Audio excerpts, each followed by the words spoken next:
Hey, what's up, guys? So I already showed you a few months ago these two antique teddy bears, and I mistakenly identified them as early American Knickerbocker teddy bears. And you find out a new thing every day. So what I found out since was these are early American teddy bears, but they were not made by Knickerbocker. These two guys here were made by a company by the name of Gund in New York. So, for example, Gund is the oldest manufacturer of soft toys in America.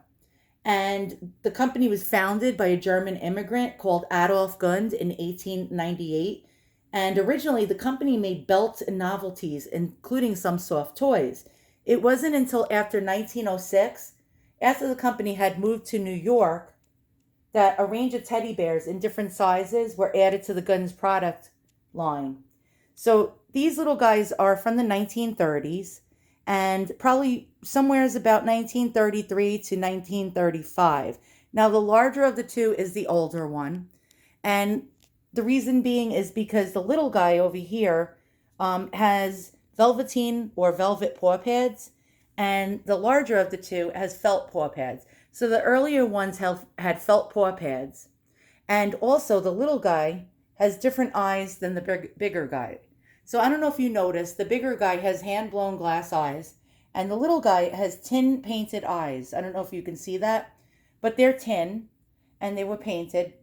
And a lot of times the tin-eyed ones actually have missing eyes. So you'll find a lot of these that don't have their eyes anymore. For some reason, I don't know why, but I think that these were on wires.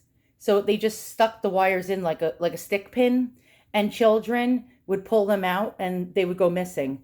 Some of the eyes on these earlier teddy bears were sewn in the head, but a lot of them had wires, and the wires would be pushed in like stick pins, and then you just pull the eye right out. Kids used to swallow them and end up in the hospital. That's no lie.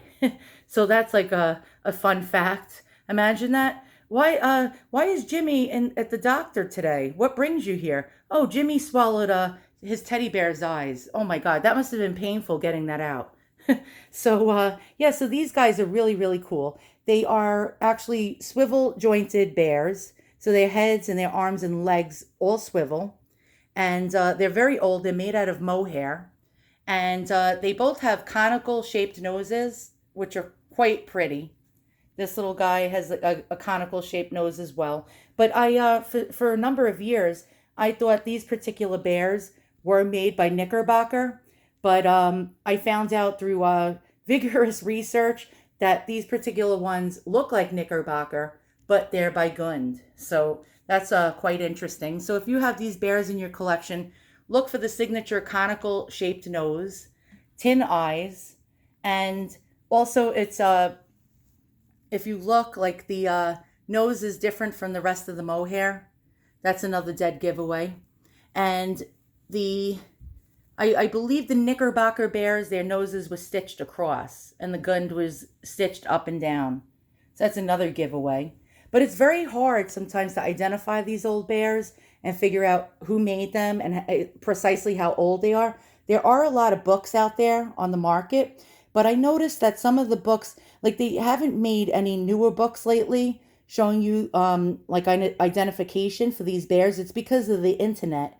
A lot of authors don't bother making these identification and value guides anymore because of the internet. It's not worth it for them because nobody buys them. So the older books don't have actually good information. A lot of them is wrong because as the internet became much more prevalent, we were able to, like lots of people were able to find old ads showing the actual product, and things were attributed incorrectly in those value guide books.